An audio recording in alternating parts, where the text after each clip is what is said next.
Assalamu alaikum students. So here we have some important questions of class metric mathematics, chapter number 17, sets and function, in which exercise 17.3 is important, which has De Morgan's law. ठीक है, तो De Morgan's law के question मौजूद है आपके पास, example मौजूद है. ठीक है, फिर आ जाते हैं आप अपने पास 17.5, जिसमें एक क्वेश्चन अक्सर बेशतर आ जाता है.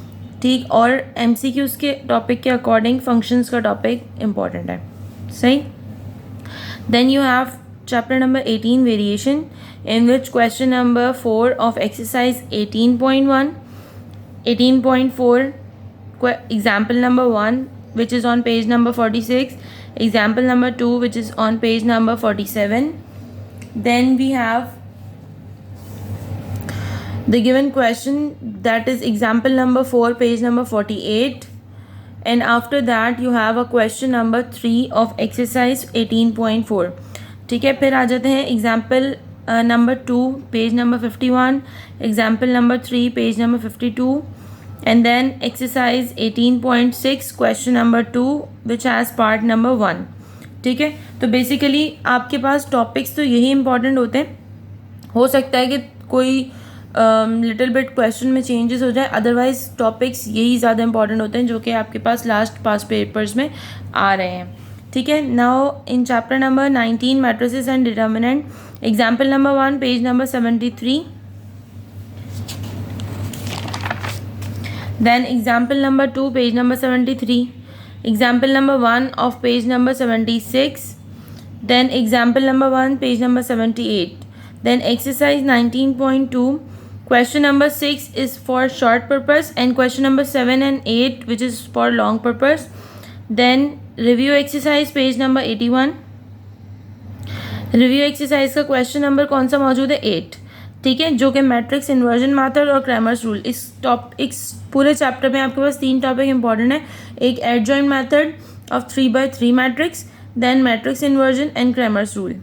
Then moving towards chapter number 20, that is theory of quadratic equation, in which example number 2 page number 91 is important, in which you have to find out the cube roots of -27. ठीक है, फिर इससे similar question आपके पास मौजूद है exercise 20.2 पे, question number 1 part number 1 and part number 2, then question number 3 part number 1, 2 and 5. Then example number 1 of page number 94, then question is without solving find the, ये आपके पास एग्जाम्पल मौजूद है. ठीक है, without solving find the sum and product of roots in each of the following, in which part number 1 is important. Then moving towards exercise 20.3, in which question number 5 part 1 important है page number 98 पे. ठीक है, फिर exercise 20.4 पे आ जाते हैं, तो question number 3 important है, 20.5 का क्वेश्चन नंबर 4 इंपॉर्टेंट है, और एक्सरसाइज 20.7 जिसमें आपके पास साइमल्टेनियस इक्वेशंस मौजूद हैं, तो आपने क्या करना है वहाँ पे, वो पार्ट नंबर 1 से 9 तक इम्पॉर्टेंट है. ये वाला जो है वो बहुत कम दफ़ा आता है लेकिन शॉर्ट के लिए इम्पॉर्टेंट है. ठीक है, तो जो इसके क्वेश्चंस शॉर्ट पर्पस के लिए हैं, that is important for short.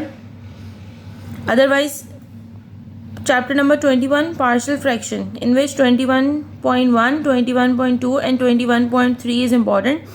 21.1 का क्वेश्चन नंबर 1, 2, 6, 2 में मौजूद है 1, 2, 3 and example number 1 of on page number 119. Then 21.3 का क्वेश्चन नंबर 1 एंड 2. ठीक है, पार्शियल फ्रैक्शन की एक्सरसाइज 4 नहीं आती क्योंकि वो बहुत लेंथी एक्सरसाइज है, तो इतनी ज़्यादा मार्क्स की डिस्ट्रीब्यूशन आपके पेपर में नहीं होती, तो वो बहुत मुश्किल है कि वो आए. ठीक है, then chapter number 22, that is basic statistics.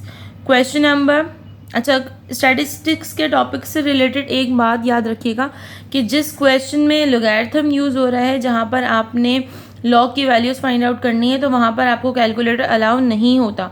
तो ऐसे क्वेश्चंस जहाँ पे लॉग की ज़्यादा वैल्यूज़ फाइंड आउट करनी होती है, तो ऐसे क्वेश्चंस पेपर में नहीं आते.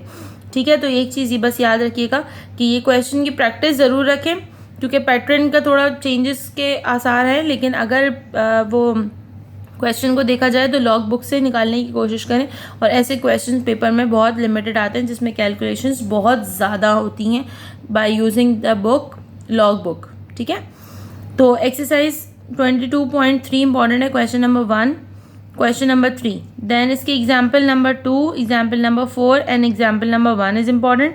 Then exercise 22.5 in which question number 1 and 2 is important. ठीक है, फिर आ जाते हैं, आपके पास मौजूद है थ्योरम्स। शॉर्ट के थ्योरम्स बहुत सारे हैं, इसलिए बेसिकली आप अगर थ्योरम्स करें तो आप थ्योरम्स में लॉन्ग के थ्योरम्स पे ज़्यादा फोकस करें, क्योंकि वो कंपलसरी क्वेश्चंस बन जाते हैं, क्योंकि आपके पास चॉइस इतनी लिमिटेड होती है सेक्शन सी में कि आपको लॉन्ग में थ्योरम अटैम्प्ट करने होते हैं। ठीक है, तो लॉन्ग के पर्पज़ के लिए आपके पास इंपॉर्टेंट है chapter number 23 and 24, Pythagoras theorem and ratio and proportion, right. Then chapter number 29 practical geometry in which 29.2 is important, जिसका क्वेश्चन नंबर 1, 2, 5 एंड 6 इंपॉर्टेंट है। ठीक है, और इसकी दो एग्जाम्पल्स इंपॉर्टेंट है, example number 1 and example number 4, that is basically on page number 245 and 247। Then exercise 29.3 question number 1, 2, 3, 29.5 question number 1 and 2। ठीक, trigonometric ratios chapter number 30 introduction to trigonometry, 30.2 question number 5 and 7, 30.3, 5, 6, 7, 30.4 question number 1 of all parts, क्योंकि यहाँ पे verification की questions हैं, prove that होता है। ठीक है, और यहाँ पर आपके पास क्वेश्चन नंबर 2 इंपॉर्टेंट है, किसका, एक्सरसाइज 30.5 का। ठीक है, मेजर फोकस आप इन क्वेश्चंस पे करें, लेकिन आप बाकी क्वेश्चंस को भी अपनी प्रैक्टिस में लेकर आएँ, ताकि आपका पेपर का पैटर्न अगर चेंज होता है या कोई भी लिटिल बिट इसमें चेंजेस होती है तो आपके लिए वो आसानी रहे। ठीक है, बेस्ट ऑफ लक।